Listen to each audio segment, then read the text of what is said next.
Welcome to Advus After Hours, a podcast focused on the intersection of innovation, finance, and community. Today, we are joined by Will Torres, an expert in the food space industry, going from broker to consultant and finally to entrepreneur. Will has represented brands like Popcorners, RX Bars, and Krispy Kreme to now launching his own brand, Golden Dough Foods. Will, welcome to the podcast. No, thank you guys. We definitely want to get into the golf game at some point, but typically we start this all the way back, your upbringing and kind of what got you to this point. So I'm curious to hear that because I know I've read some articles about you, seen you on some other podcasts. I want to hear about the early stages in your life. Grew up here in Orlando, in Castleberry, so not too far from here, but I spent a lot of time here in Winter Park. My mom is a cosmetologist, so she does hair, and she worked on Park Avenue in different places all over Winter Park, and I went to St. Margaret Mary. My parents, they were adamant that I wasn't going to public school. And when we moved here from Puerto Rico, they moved here for a reason, to give us better opportunities. Not that there aren't great opportunities there, but there was more opportunities here, obviously. Wherever she was, I had to be nearby. So St. Margaret Mary was literally stone throw away. And that's where I went. Yeah, I grew up in Castleberry. My dad was in the food business. He was a store manager, a buyer, worked for a distributor. So I'd always been around it. I was a kid that during the summertime, my dad, when he was with the distributor, I was a kid sweeping the warehouse during the summer in the heat. Or, during the summer, if I wasn't going to work with my mom because I wasn't staying at home, I was with my dad doing a reset of a store, stocking shelves, at 4 a.m. When did y'all move from Puerto Rico, and when were you doing all those, helping out around the store and things like that? I moved from Puerto Rico when I was 3. Helping out was almost, my earliest memories, I would say. Can't really put an exact age, but with food, man, I was selling food. My grandma, she passed away, but she used to tell me that I used to take her produce after she got back from the store and try to sell it to people on the street. So I've always had an affinity for food and sales. Was your father doing food distribution in Puerto Rico before y'all moved here? Yeah, so he worked for a company called Pueblo, which was also called Extra. So he was a store manager there at a grocery store. Same type of job? Yeah, transferred. Okay. Because the chain in Puerto Rico also had roots here, and so he transferred over as a manager there. And then my mom was a cosmetologist in Puerto Rico, and so she just started building her clientele here. Were either of your parents into golf, or is that something that you found? Yeah, no, they weren't. And my parents lived in a place in Puerto Rico called Dorado, and on Dorado Beach, which is like premier golf course now, beautiful property. My dad tells me that the neighbor always used to say, "Hey, let's go play golf," and he was like, "No, I'm not playing golf." I didn't play golf till I was 14 years old. I was with my friend, one of my mom's clients, because I was always at the salon. Her clients would see me there, and one of the ladies was like, "My son's your same age. You guys should meet." And her son and I hit it off, and I went to their house. They lived at Alaqua, and on like the 6th hole, I think it was, right in their backyard. And one day we're over there playing, and I loved playing basketball and all the other sports because golf wasn't really a thing for me. He's like, "You want to go hit golf balls?" I'm like, "Yeah, man, sure." I remember to this day, the first time I actually made contact with the ball after whiffing and doing all this stuff, it was over. I mean, I was hooked. Let's talk about like the early stage of the golf career. Where did it go from there? Because I do know it got to a high level at some point. After that experience of hitting golf balls, I told my parents, I got home and I'm like, "Hey, I need some golf clubs." And my dad's like, "All right, let's go to the garage sale." So we went to the garage sale and they had a set there and we got it. And it was like a 9-iron or 7-iron and this old wooden head. And I found this like Florida, Orlando junior golf, something or other for the summertime. Signed up for an event. I'm like, "Mom, I really want to play in this." And she was like, "Okay." But then I'm like, "Mom, I can't go with this bag. Like I've seen what like Greg has. Like I can't do this." And so we went to next logical place, Sam's Club, and we bought one of the sets that has everything in it, from putter to driver. And she drove me to this tournament and I shot 134, I think it was, or something like that. She got there. I saw her pull up to the place, took my bag, threw it in the car. I said, "Mom, let's get out of here." Because like all these kids, I'm looking at the board and everything's in the 70s and like low 80s. And here I am, 130 something. I'm like, holy smokes. But I returned to that same tournament the following year and shot 77 and finished 7th. So you got to the professional level. So what did that look like? So I played collegiate golf, and it wasn't like collegiate careers like what you see from the guys that are on the tour, right? I was very much streaky, no different than I am now. I'd say now, not today, say 3 years ago, I was a way better golfer than I ever was when I attempted to play collegiate golf or professional golf. It was a short-lived career, 2.5, 3 years. I'm not one for mediocrity, I guess, and playing to make a cut. I just don't live my life that way in general. And when I saw my friends continue to accelerate and climb, and I'm missing a cut thinking I'm playing well, so I'm not even touching the cut. It's like I got to go do something else. Where my bad round was still 75, 77, their bad rounds were even par. And where my good round was 67, 68, their great rounds and good rounds were 63. That mentality, I'm not there to finish second place. Like I want to compete. And I was, on the cut line half the time. So you're in your early 20s at this point? Yeah, early 20s. So was there a specific event that you were just like, yeah, this is the last one for me? Yeah, I missed a couple cuts where I played really well. One of them I was 3 under. The other one I was 5 under par and missed a cut both times. Then I went to U.S. Open qualifying in Maryland, shot 71, didn't even sniff getting out of local. Got in the car, called my sponsor, and I said, "Hey, bud, like I'm done." He's like, "No, just give it a break. You've been on the road for 3 weeks." I said, "No, I'm good. I think I'm moving on here." Did you know what was next, or you just know, all right, I'm done with this. I gotta go figure it out? Golf opened up a lot of doors that, to this day, some of these guys are my mentors. And one of the doors that opened up was to a gentleman that he owns all the major helicopter tour companies here in Orlando. Huh. And him and I had become really good friends, and we're playing a lot of golf together. And when I told him I was done, he's like, come work for me, like, and let's do something. And my bachelor's was in sales and marketing.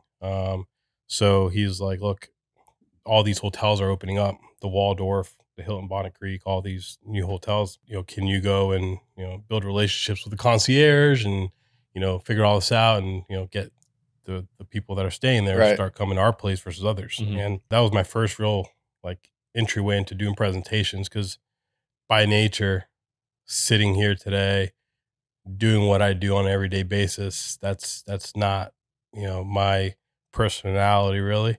When you look at the Myers-Briggs test and some of the other personality tests, I test so far on the introvert side that it's not even funny. Even to this day, I'll take a test just to see how I answer questions differently, and I come out with the same result. So you got to step out of your own way, and if you believe in something like I do and what I'm doing, it makes it a lot easier. I'm not BSing people. Yeah. I love that. I love the mission behind it that you just described. I actually, a little bit reading about you, I was getting that, and you just brought up, self-described introvert. I actually know some other guys that are similar, that are excellent at sales. Clearly, that's a huge part of your story and what you excel at. But most people, they don't think that way. They think you got to be an extrovert. What's the secret behind that for other people out there that may be introverts as well? I really don't know what the secret is. I've learned to trick myself or look, this is how for me in the business world, this is how I put food on the table for my family. Right. So you got to figure that out. Right. What was kind of the next stage when, you're in this job as, working sales for the helicopter company? Was that going well for a while, or how did you start getting back into food? So after that, the transition really happened. It's like 2009, 2010. I was still at the heliport. My dad had sat me down. He was like, "Hey, you ever thought about getting in the food business?" And I was like, "Nah, Dad, that's not something I want to do." And he's like, "But you've been around it, you understand." I said, "Yeah, but I don't really know. What are you talking about?" He's like, "Well, there's food brokers, and you represent manufacturers to retailers." And I'm like, "Oh, I don't have any relationships." He's like, "Look, there's this company here in Orlando, and they presented to me." At the time, my dad was working for 7-Eleven, and he was a part of the team that ran 7-Eleven Florida. So they used to be divisionally run, not centralized in Dallas like they are now. And he's like, there's this company, this, that, and the other. And I was like, all right, man, I'll sit down and talk to him, whatever. So we sit down and talk to him, and these guys are like, yeah, we want to be in 7-Eleven, this, that, and the other. And my dad's like, you should represent him. I'm like, okay. He's like, I'll help you. I'm like, all right, cool. So they didn't know I didn't know anything. They knew that obviously my dad, it's a decision maker there. So I think that's probably why they gave me the opportunity. But then eventually they're like, oh, he knows what he's doing. But I didn't. My dad was coaching me. They introduced me to another manufacturer. We started working with them, and it had nothing to do with my dad at that point because he wasn't interested in that product. But I got them in other places, and it just slowly developed. And again, I didn't really have relationships outside of my dad and some of the guys that he was close with that were also stocking shelves back in the day that now moved up the ladder, but they weren't really in places that I was visiting. But at the time, Shark Tank was brand new. And I was the guy watching Shark Tank on a Friday evening when it was, not a cheap, but like low production quality. Right. And these manufacturers that would go on Shark Tank, their cell phones were literally on the website. So I'd watch this and I'd be like, that's a cool product. And that's one thing. Like I represent things that I don't always have to be a consumer of, but that I can get behind. And I'm like, oh, that's really cool. So I call the number on the website. Next thing you know, they answer the phone. And I'm like, hey, my name's Will, this and the other. Like, oh, this is, so-and-so. And I'm like, oh, that's actually the guy that That's amazing. and this is like Friday night. So it goes on at 8 o'clock, ends at 9. Yeah. So I'm calling these people 9:30 at night and they're answering the phone. Every Friday night, I find something and I reach out to those people. So then I started building the portfolio that way. But then I had to figure out, well, look, now I have all these brands that are really cool and they're on Shark Tank, but how do I get to the retailer? LinkedIn was somewhat brand new at the time. Back in the early, like 2010, 11, 12. And so I would go on LinkedIn and search buyer at Walgreens, vitamin sports nutrition. And then you'd get all these names and then it would say like S. Minger. And I'm like, okay, here we go. So I put S. Minger, Walgreens buyer back into Google. It gives me the first name, Scott Minger. And this is actually the guy that I'm talking about right now. This is actually how it all started. So then now I have a name. I understand that he buys vitamin sports nutrition for Walgreens. Now, how does the email work? S.Minger at Walgreens. Minger.Scott at Walgreens. Scott.Minger at Walgreens. And I'm doing this not only for Walgreens, for CVS, for 7-Eleven, corporate, for Racetrack, for everybody you can think of, all the key retailers. And I have mailer demon out the ass, okay? Right. Like, doesn't work. And so finally, one worked. Boom, Scott.Minger at Walgreens. Got to him. That man loved Shark Tank. He watched that episode for the brand that I was presenting. Love it. And he writes back right away, yeah, when can you come in? I'm like, well, wait a minute. Where's your headquarters? It's in Chicago. And here I am, like, I'm like, doo-doo-doo. Cool. Next thing you know, I'm in Chicago. We bring in Brandon Jacobs because he was behind the brand called Pro Energy. And so obviously I walk in, we got Super Bowl champion Brandon Jacobs, and buyers like just blown away. Next thing you know, through things like that, I get tied in with Damon and some of the other Sharks, and they obviously back then did not have the retail teams that they do today. And so I had other opportunities to work with those guys and have them come along to meetings, and it was actually really cool. So we're doing all the Shark Tank hustling. You got the brokerage business. Sounds like doing extremely well. Yeah. What was kind of the next phase there? How long did that go? And then where did Krispy Kreme come along and all of that? Krispy Kreme came along in 2015. During this whole time, I was working at the heliport. I didn't show up for work a couple times because I forgot to put it on the schedule. And he's like, hey, you're going to hate me today, but you've got to go all in on this. That's awesome. And that's why he's one of my mentors to this day. He's one of my good buddies. He said, one day you'll thank me. And I tell him all the time, thank you. And that was a big learning experience for me in itself, where I was making money. All of a sudden I wasn't making money. The BMW went away real fast. I was back in my parents' house. I had to let go of my condo because I went from income to zero income literally in a matter of days. And when that happened, I had been dating a girl who's not my wife. And we're driving down I-4 one day, driving by where the Amway is today. And she goes, well, my visa's expiring. I got to go back to Canada. Do you want to go? And I'm like, all right, well, I'm living in my parents' house. don't have income. I'm in. Yes. And we moved right into her parents' basement. We got engaged in 2013. Yeah, we got engaged in 2013 while living up there. We got married in 2014, and she got pregnant in late 14, early 15. I'd say that we're probably, I don't know, somewhere in the easily 100,000+ in debt. We had an 8-month-old daughter.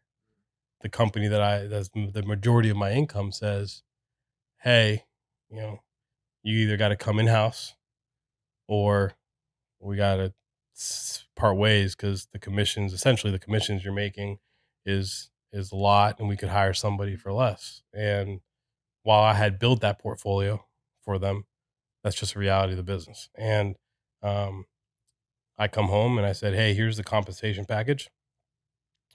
And she looked at me and she said, you're not doing that.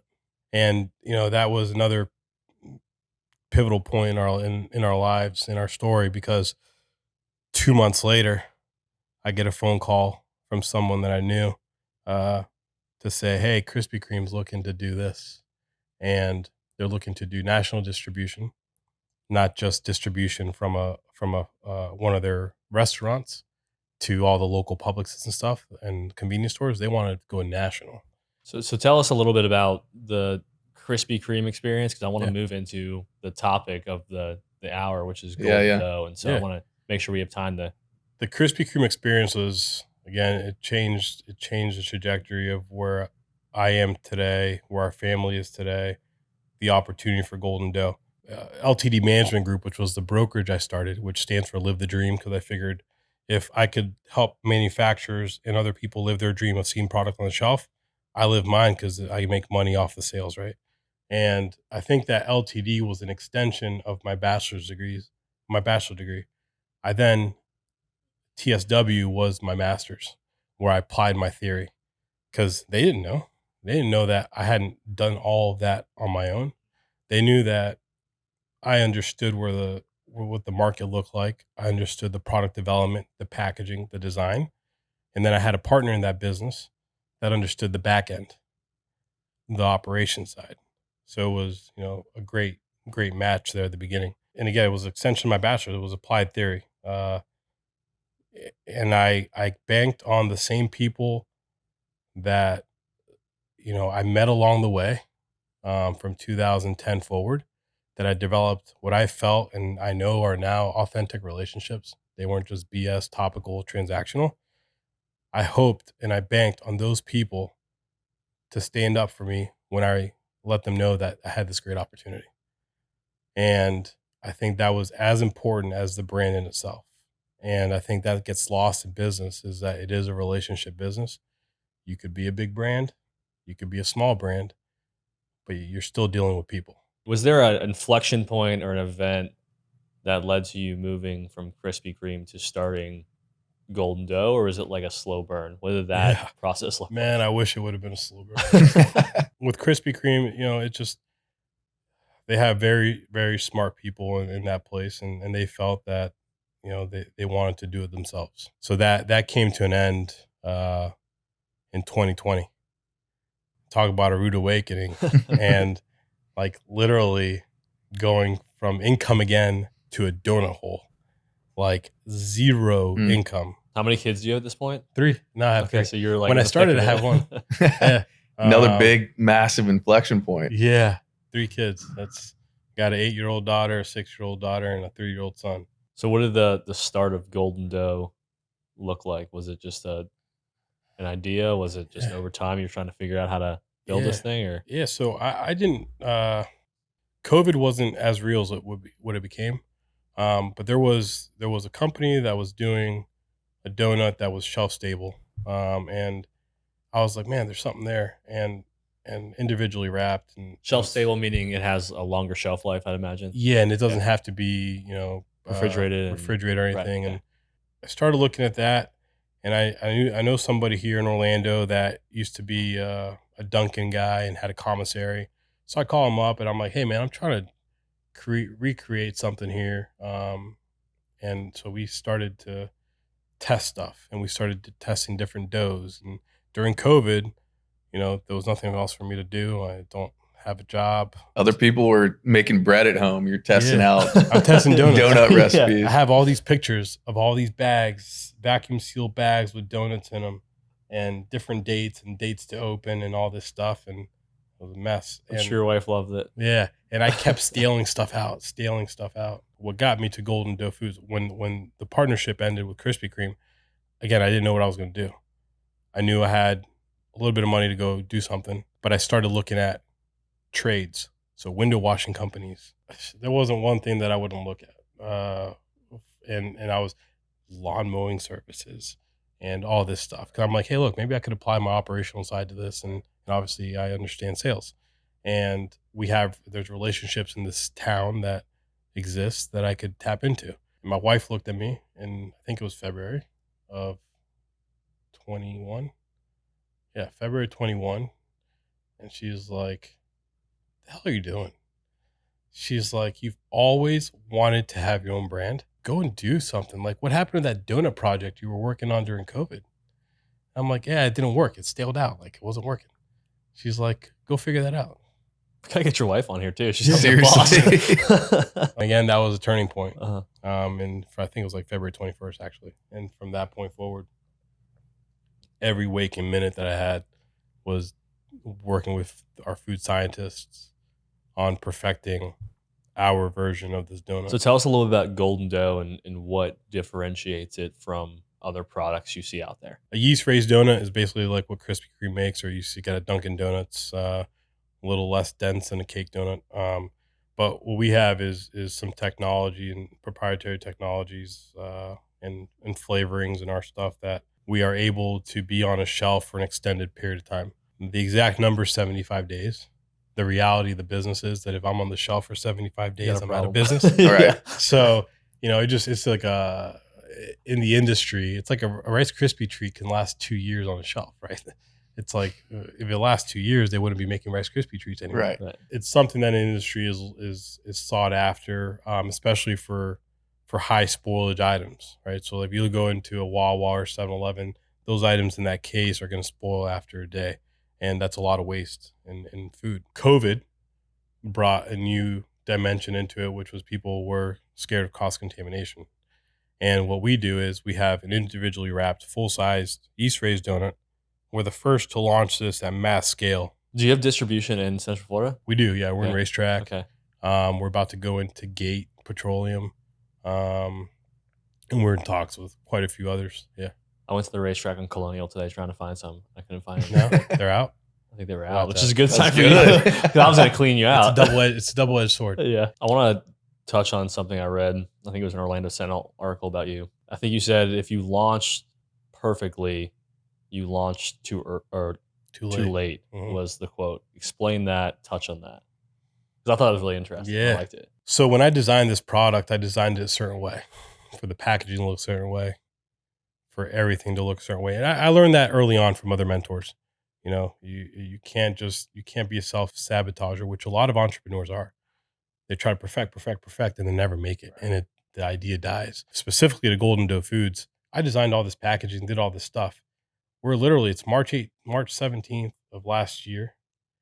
We're doing our first full-on production run and packaging the whole works. I knew what I signed off on. I knew all this stuff. All of a sudden, the first unit starts coming off the line, second unit, third unit. I'm looking at this packaging. I'm like, that's not what I designed. The way it laid out. My wife looked at me. I looked at her. People were coming to talk to me to congratulate me. She told my mom, give them space. And I literally walked out of the building, went into a room, and I wanted to scream. I wanted to punch things. Like, what the hell? I have so much money invested into this and time, and this just came outside. This came out totally not what I designed. To everybody there, they knew no different. They were so excited in the moment. I'm excited, but that excitement got deflated. And for me, and that was something that has stuck with me my whole career. You launch perfect, you launch too late. And this was a perfect real life, in my real life, not just saying it, that I had to go. It was too late. and the product inside that packaging is good. And this is just is what it is. Had to sell it. Yeah. And so that day when I went to that room by myself, I made 3 phone calls. I said, I need new packaging. And we pivoted right then and there, and we fixed the issue. It's amazing. So you touched on it a second ago with where we're going. Where are we at right now with as far as how big is Golden Dough? Yeah. What's the future look like? All that kind of stuff. I hope the future is great. Last year we launched in May. We sold just over 1.1 million units, which Wow. I never thought that ever in my wildest dream. Out of the top 20 wholesalers in the business, we're in 18 of them. Wow. And almost done with all the top 20. And retailer wise, man, it's been amazing. Again, the people that helped me build Krispy Kreme, that's my same team today. And when it comes to the retailers, a lot of bodies have changed, but I've been given the opportunity like a racetrack. Like as a startup brand, you don't usually get into a racetrack. You don't usually get into a Sheetz. You don't usually get into a TA or Cal's or Circle K's. Like that usually doesn't happen this early in the game. You have to go prove it out door by door. And we are proving it out door by door, but we also had the door open. I think it's because of the product quality, the differentiation, and not because I designed it, but it's great packaging. Like you have very limited amount of time to get somebody's attention when they're walking by, and I think our packaging does that, and we're meeting a need, right? In the market, because of spoilage, safety, all that stuff. But yeah, this year has been amazing.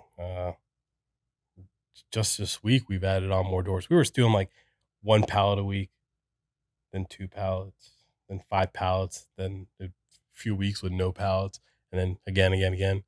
We're shipping truckloads every week. Jeez. Well, you came in here today and you said you've just been on the road that's your first week at home in 2 months. Yeah. It's been wild. I mean, and I like to be on the ground. I like to be on the ground floor. Right. Like I was mentioning earlier too, I've never had an office. This is the first time in my career that we have an office, and it's not a place that, to be quite frank, I don't enjoy being in an office. I feel like if I'm in the office, I'm wasting time. Now I'm no longer on the golf course either, which I used to love being on the golf course when I wasn't in the office. I'm on planes, in people's offices, but that's what it takes to grow a business. That was the first 18 months of Krispy Kreme. I was wheels up all the time. It's a lot harder now, having 3 kids versus having 1 daughter, but it's part of the grind. I enjoy being out there with our customers and going full circle to LinkedIn. The power of LinkedIn is real when you learn how to use it, and I'm still learning.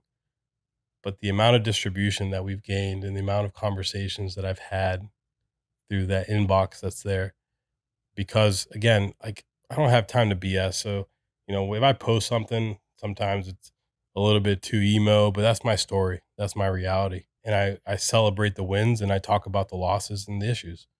And I've never hidden. When we had the packaging issues, I was very public about it. When any issue, I get out in front of it. I don't want somebody coming to tell me about my business when I know my business. So I'd rather say it up front and then we'll deal with it. Right. Not, hey, did you know this? Oh, maybe. As recent as last night, there's a prolific retailer that I've been talking to. And again, I touch base all the time. And this morning I had an email in my inbox. Please send us this information so that we could consider this for our sets. And this is, a very prolific retailer. Game changer a little bit. Yeah, it is actually. From a visibility standpoint, from a pure door count standpoint, it is. We're in a lot. Every retailer, and sometimes people say like, well, I'll be at a trade show and they're like, well, we only have 1 store or we only have 10 stores. Listen, that 1 store is as important to me. Obviously, from a dollar standpoint, there's a big difference between 1 and 1,000, 1 and 2,000 stores, right? But that 1 store, those customers walking into your store because they're your customer that choose to buy my product, that's what it's about. And you can't just build it at the top to bottom. You got to build at a grassroots level, and it's density. So when people tell me that at shows, I'm like, no, you don't understand. Like, your door matters, and obviously the big doors matter because of scale. To me, every opportunity is I'm thankful. But what would you say your leadership style is, because the reason I asked that is because you talked about how you're never in the office, yet you moved the office because you didn't enjoy the experience there and you wanted your employees to enjoy the experience there. So I'm gathering a little lead from the front type mentality. But what would you say it is? I'll never expect anybody to do something I wouldn't do myself. And that office thing was, nothing wrong with the office building we're in. It's a great place. But we had two 87 square foot cubicles essentially. One was shared by my brother-in-law and I, and the other one by our back office administrator. And I was there it was more than one, it was multiple days in a row for 6+ hours. And I get home and I'd be like, no windows, nothing. And I told my wife, I got to change this. And I can't expect people to do and be in places that I don't want to be in. And that's what changed to where we are today. As far as from a leadership standpoint, I learned more from the leaders that I dislike their style. Obviously, you're always going to learn from the good ones, but I took a lot from, and they're mentors for different reasons, and they're my friends to this day, and I talk to them to this day, as far as early as last week. And one of them, and I tell them, like, I hated the way you led me. I hate the way you treated me, but you're one of the best operators I know. Now, from a leadership standpoint, I learned more from this individual than anybody, I think, period. And it was how I didn't want to lead, but he's kind. But when you got in that business room, and I could be, and let me back up a little bit. I am very direct. I was going to say, what's your style? How would you describe it? I'm direct. Like, again, Black and white. Yeah. I'm black and white. Yeah. If I don't like something, I'm going to tell you. But again, I'm willing to do, and I will do what it is I'm asking you to do. And I'm very much a we mentality of we're doing this together. And again, a thing that I struggle with is that I run a certain way, and, I'm wired a certain way, and it's not for everybody, but my business is my family's livelihood, and my sense of urgency is different than others. I listen to all kinds of stuff, and not that I'm a Derek Jeter or a Michael Jordan or any of those guys, but when I hear them talk about the way that they were in the locker room, the way that they were on the court, the way that they were doing practice, I relate to that. I relate to when Jeter says during the captain that they won a World Series and he was out there working the next day. I have team members that they celebrate this win. Look, I'm happy, but what's next? It's just the way I'm wired, and that's it. Like, and I think there's a lot of people like that. And I've surrounded myself with a core group of friends that were very similar. It's like, we're doing this today, but what's tomorrow? We did this today, we achieved this today, but what are we doing tomorrow? And what are we doing an hour from now? Like, and I know that I need to enjoy the wins. I do in my own way. But outwardly, sometimes I don't allow, not that I don't allow them, they can enjoy it all they want till they're blue in the face and be proud of themselves, because I'm proud of them. And maybe that's something that I need to improve on, is enjoy it more with them and not be like, awesome, cool, man. Let's go. What happened on this follow-up call? Right. Instead of letting them have a little at least a full minute in the limelight. I give them 20 just seconds. a minute. I couldn't agree with you more. I'm getting stared at over here. We're laughing because this is the exact conversation him and I have had. I'd have the exact same reaction as you do. He'll look at me and be like, hey man, can you just be excited for 10 seconds on what we just did? I'm like, no, I am excited, but we have other stuff to do. What are we doing next? At least a minute and a half, then we can go on to the next thing. We did the whole thing with UF football. We went and presented to 110 of the football players on financial literacy. Awesome experience for us. Both fired up. And I'm like, that was cool. What's the next thing we got to do for them? This happened at lunch today. I understand it, man. I get it. Yeah, at lunch today. We're at Panera. And Brian and I are having some lunch at Panera, and he gets a phone call, and it's Pilot Flying J at Travel Centers. And that's a big account. It's a big account. And, I didn't even have the opportunity to partner with them when I had Krispy Kreme. They didn't really care for it, whatever. And they're going to bring us in. And he tells me this, we're having lunch, and literally I'm eating my food, whatever. And then I have some questions after, and I say, all right, what happened with the rollout of cows, because we were in this chain called Cows out of Texas, like 500 something doors total. So what happened there? And he just looks at me, and I just know he's thinking in his head, Dude, this Yeah. freaking guy, you Right. know, and but that's just look, and it's Just not that I don't different enjoy it, styles man. at the end of the day. And I love it, Yeah. I just, and again, I'm very aware of it, you know, and it's a tough one to improve on. But and again, I'm not saying that I'm anywhere near the talent level or anything of those guys, but that's something when I watch it, I hear them talk about it. I feel that same way, and for me, I'm not on a baseball field or football field or basketball court, but this is my sport. So when you think about the future of Golden Doe and the mentality you're talking about, keep going at this rate, where do you see yourself and your company in the next 5, 10, Yeah. 15 years, Yeah, however what's far the out you next want to go? frontier? Pie in the sky, man. I want to be. At some point, I would love the opportunity to be under the umbrella of one of these big guys, a Mondelez, and being what Oreo is to Mondelez. I'd love to be the Golden Doe to Mondelez, and uh, one of the top donuts where people know what Golden Doe is. But more than anything, man, I think, and this is something I remind myself every day, it's one donut at a time, no different than one foot in front of the other. Where it'll take me, I don't know.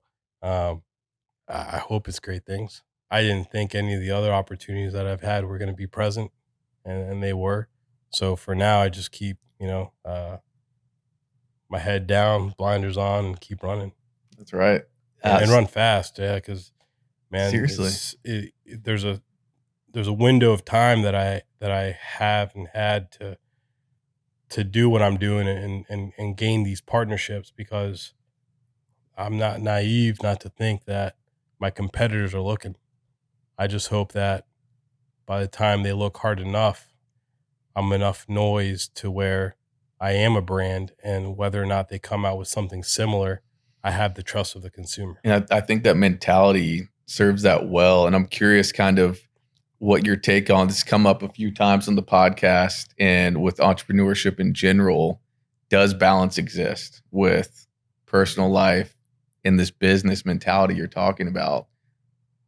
What's your take on that? You ask me, I say yes. You ask my family, my wife, probably no. I ask my friends, and we're all the same a little bit. We run and gun, but there's some of us do the balance better than others. I think because of this, and just the way that we live life now. There's Kyle right now. It was buzzing. Just because of the way that society and the instant gratification or instant need to respond, other than Danny, who you can text him in the morning and you don't hear from back from him until like 6 p.m. But I grew up in that. I felt a sense of urgency from early on in the business, with even the brokerage, where I'm the new guy. I gotta prove that I'm inactive, and I don't care if it's 10 p.m. at night, I'm answering. And that, for me, that's a struggle sometimes, because I do need to learn, or at least tame my activity level, and when to shut it down. Do I need to be doing stuff from the moment I walk in the door at whatever time, especially when I've been gone all week? Do I need to still be on my phone? No, it's a choice, and I could justify the choice to myself.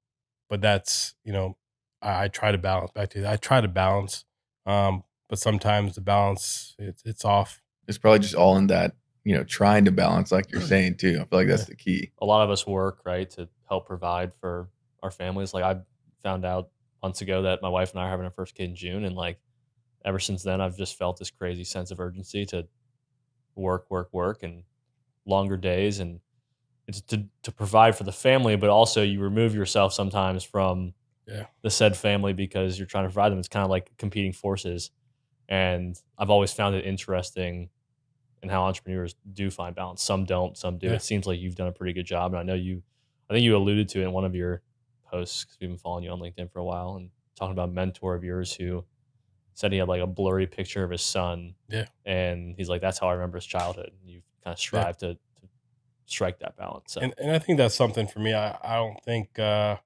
now that the kids are older, like, I don't go to every doctor's appointment, but I think when they were little, and especially the earlier ages. I didn't miss one doctor's appointment. I didn't. I think on Thursdays probably be one of the only times this coming Thursday where I'm missing my daughter's play at school. Like, in entrepreneurial, people think being entrepreneurial, you control your time. You do. But I think a key thing that people miss is that you serve a lot more masters. So in a corporate environment, you serve your boss and the shareholders, whoever. But then you go home sometimes, not in every single corporate environment. So I don't want to generalize, but you can shut it off. When you're running your own business, people think, oh, it's so great. You control your own time. You go wherever you want. You're your own boss. Man, I got more bosses than you even know. And I'm sure you guys the same. Every single one of your clients, you have a responsibility to. And so it's not like you're working for one person. I think it's fascinating how a lot of people pick a niche like you have and excel in it, but it's also clearly been a culmination of all of your past experiences. Even talking at the beginning about, you were, taking from your grandmother and selling some of her produce and being entrepreneurial, and now the correlation between that and where you are today. I mean, what do you attribute that to? Do you think it's just the journey the whole way and kind of fate, and now you're here, or how do you think about that? I think I'm where I'm at because of circumstantial luck. You put yourself in enough situations where, for me, I was very uncomfortable. But yeah, whether or not a test says I'm a certain way, I enjoy people, right? And that's what I'm in. I'm in a people business. I just happen to have a product I'm selling. It's just like you said. It's been a series of events in my life that one layers on top of the other, and the overnight success goes back to when I was 3 years old selling my grandma's produce. Mm-hmm. and understanding, I guess, emotional intelligence more than anything. Mm-hmm. Because like my college coach used to tell me, you're not my student athlete, you're my athletic student. And I said, all right, cool. Out there. And I'm not. Look, at what I do, I did find a niche, and I can go and apply what I know. Will I ever be able to achieve the same success in what I'm doing in my core business elsewhere? Maybe not. I'm going to try. But there's mechanics, and there's guys that work on Harleys and guys that work on Suzukis, and sometimes a Suzuki guy can't work on a Harley. I work on the Harleys, and I understand how to turn wrenches on a Harley. Can that guy go and figure out a Suzuki? For sure. But, or vice versa. But I've kind of just dug in, and I love the business, man. I like, there are days I wake up and I'm like, damn it. But I think that's just, again, just part of the self-doubt, and what we're doing. Like I said, I'm not a brand today. I will be a brand. But you wake up and you're like, well, am I doing the right thing? Did I make the right decision yesterday? My competitors, there's competitors in everything you do in life, and you just gotta pick your ass up and move. Yeah, well, we appreciate you taking the time to come on today on the 1 week you've been home in months. Seriously. And it's been awesome getting to know you, learn about Golden Dough, and appreciate your time. Shoot me a text when you guys are back in racetrack in a couple of days when you restock, because I've yet to try, and I have to now. Danny said they're best heated up, so yeah, you warm those things up for 8 seconds. I'll make sure we do it. Yeah. We appreciate the time. Thanks, Will. Thank you guys.